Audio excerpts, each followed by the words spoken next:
my name's Amanda, and today I want to talk about trauma. Specifically, 3 things that are not really widely talked about or maybe are newer concepts when it comes to emotional trauma.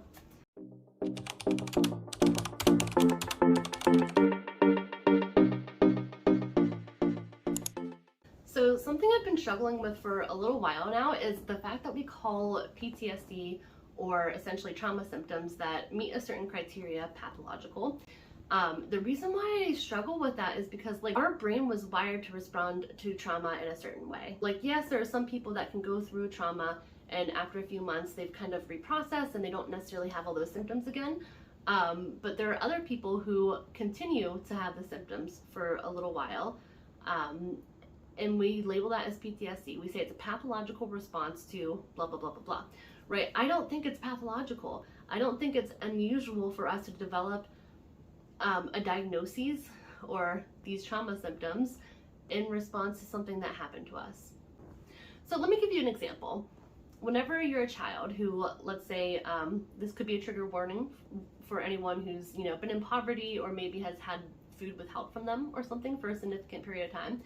But let's say in this scenario, your family doesn't have money and so you're not really eating. It's lucky if you get 1 meal a day, right? So let's say that you over time have lost weight, you're consistently under eating or being underfed or something, your body stops growing.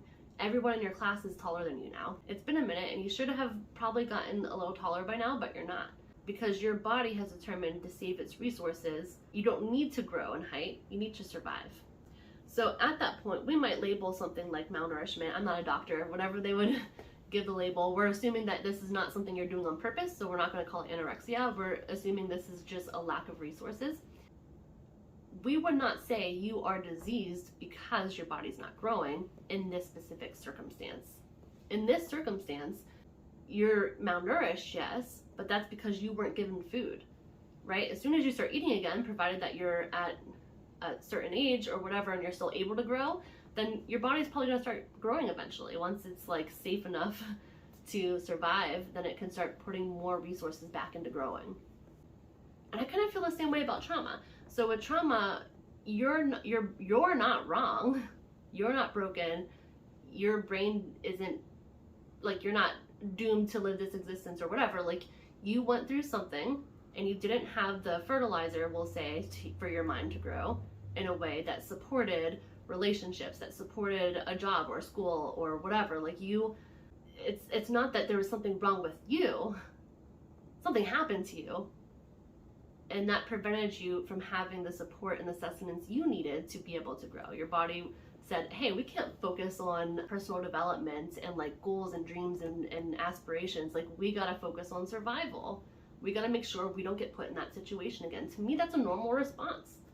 And once you're able to get the help you need for that response to feel safe and kind of settle down and the brain to get rewired again, I had lost my train of thought, but I guess what my point is that even though this might be lasting for longer than 6 months or what have you, that doesn't mean to me that you're pathological. It means that you need some outside assistance to help you to learn how to cope and manage these things. You might have versions of these symptoms that come up at various points in life, but that doesn't mean you can't heal and that you can't recover in many ways and leave a really relatively normal functioning life. So that's just a little rant I felt the need to go off of. Number 2, built-in mechanisms to heal from trauma. This definitely ties into the first point. Let's say that you had been stabbed or shot or something, you had a very serious traumatic physical injury. It overwhelms your body's ability to survive with this natural healing process, right? So you have to get help to keep you alive long enough to heal. Whereas if you have a paper cut, your body can take care of that fine. It can heal itself and it's a natural process and you're going to be okay. Trauma is similar. So we have natural inherent ways to cope with trauma. One of them is support through other people and talking about it. One of it's going to sleep. Our brain has a way of reprocessing in our dreams that is kind of fascinating. We can heal just by sleeping. We can heal just by talking to people. We can heal just by moving our body. There are natural ways to heal from trauma, but sometimes the trauma overwhelms our body's ability to heal it and to reprocess it, and that's where we get stuck. I don't think it's impossible to get unstuck. You don't have to be stuck forever, and I think that's why I struggle with pathologizing it. So part of my video got deleted, so I just wanted to try to summarize what I had said in that part really quickly. I was talking about how you can kind of heal naturally as a way to respond to stressful events. And sometimes those stressful events overwhelm our ability to function, blah, blah, blah. The reason why I have to film this part is because I go on to explain a little bit about what EMDR is.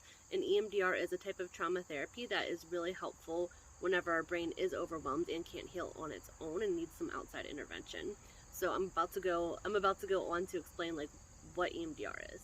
You think of a memory, a visualization, or some sort of sensory thing that represents the worst part of that memory. So it might be the image of someone's face, it might be the sound of someone's tone of voice or of screaming, it might be a sensation on your body, what have you. You think of that part, the negative core belief about yourself, like I am stupid or I am unworthy, and then you kind of go with that and your eyes move back and forth and follow the thing. You're in silence with your therapist, so you do that for about like 30 to 40 seconds, and then your therapist will stop it and say, all right, what came up? And you know, you might give a little spiel, or you might just say, it's worse than before, but I can't talk about it. So you don't actually have to even say what the trauma was if you don't want to. And then you continue to, you continue the eye movements again throughout the session. Also, it's kind of fascinating to me because I notice whenever I ask clients a hard question that was like an emotionally deep question, they started going like this, like they started thinking and their eyes were going back and forth. And I was like, it's just so interesting that we do that naturally when we're trying to understand ourselves. And that's part of our natural mechanism, but sometimes we need a little bit more in that moment to help us heal. So number 3, PTED. PTED is such a fascinating concept to me, and it's so interesting that we haven't really talked about this very much before, ever. I've never heard of it anyway. Apparently there was a person, I think it was like Emil, did I write it down? Hold on, I'm gonna get this for you. Emil Kraepelin. Okay, so this actually was talked about in the late 1800s, early 1900s. Someone named Emil like Kraepelin, I don't know, called it like quarrel decision or something like that, like quarreling. Is that how you say that? Like you're fighting, you're quarreling. And that's what he called being angry and feeling bitterness. And so he referred to it as a psychosis. So PTED is post-traumatic embitterment disorder. It's something that I had never, I never heard of before. I've never heard it talked about, and I never thought about it before, which is weird because like it makes so much sense. It makes so much sense. Like this is the piece of the puzzle that has been missing. So it's not considered a diagnosis right now. It's not in the DSM. It's relatively new. I imagine that it's not going to be in the DSM for a little while still, probably not even the next redo, but who knows. I'm not going to go into PTSD today because I feel like that's something that a lot of people know about, and if you don't know about it, there's so many resources out there for learning about PTSD, but for PTED, there's not so much. So just one quick thing to say about PTSD is that a lot of the symptoms for PTSD in response to trauma is based off of fear and anxiety. For PTED, it's more so based off of anger, embitterment, maybe rage, fantasizing about revenge. And I think that this is like such a fitting conversation right now because there's been so much anger in the United States, and probably throughout different nations as well. But I'm only going to talk about my experience in this moment, and that is that there's a lot of anger in the United States of America. And it doesn't matter what political side you're on. We don't trust the government. We don't trust each other. We are angry and rageful and we want change, and it doesn't seem like change is really going the way either any of us want, so not going into politics there, but just saying that there is a lot of dividedness. There's a lot of division. There's a lot of division in the United States right now. I'm not saying that we could all be diagnosed with PTED if it was a diagnosis. I'm just saying that it makes sense that trauma can bring up a lot of this anger. So some of the diagnostic criteria, I had to get my computer again, for PTED, and again, this is not actually considered a diagnosis right now, so this diagnostic criteria isn't necessarily going to be the same if and when it does become a diagnosis, but this is just kind of what we have right now. A lot of research needs done in this area, and this is nowhere near like a complete picture or like a packaged thing that makes sense. I don't know. What they have for diagnostic criteria right now is core criteria. The patient responds with embitterment in direct relation to a negative life event in which is experienced as injustice, humiliation, or a breach of trust. This is more likely probably to be the case for a man-made trauma, if that makes sense. So like if there's a tornado, chances are you're not thinking the injustice of the tornado. I mean, okay, you might be thinking that, but you might not be humiliated or have that breach of trust that comes with this diagnosis. The patient suffers from recurrent intrusive thoughts concerning the event and reacts with distinct emotional arousal when reminded of what has happened. I should point out, because I don't think I said this earlier, that the anger in PTED is just as debilitating as the anxiety and fear in PTSD. Additional symptoms: patient suffers from long-lasting dysphoric, aggressive, depressive mood reminiscent of depression with somatic syndrome. Interesting. So you might have some depression. Emotional modulation is unimpaired. The patient shows normal affect if he or she is distracted and is even able to smile at thoughts of revenge. Makes sense. Drive is reduced and seems to be blocked. The patient experiences him or herself as the victim. Experiences a feeling of helplessness, finding them unable to cope with the event and the consequences. Blames him or herself for not having prevented the event or being unable to handle it. The patient does not care about what will happen to him or her, even if he does not want the wound to heal. They might not want the wound to heal. I mean, all this stuff is basically very similar to PTSD. The hopelessness, the depression, fear that they can't heal, or maybe the fear to even try to heal, because that's a lot. Somatic experiences like sleep disorder, loss of appetite, fatigue, tension, all of these things could be in depression or PTSD or a lot of other things. The patient shows phobic avoidance of people or locations related to the event, very similar to PTSD. There's a couple more. Fantasies of aggression, suicidal ideation. It's just very similar to PTSD, except the anger aspect is the debilitating part and not so much the anxiety or fear.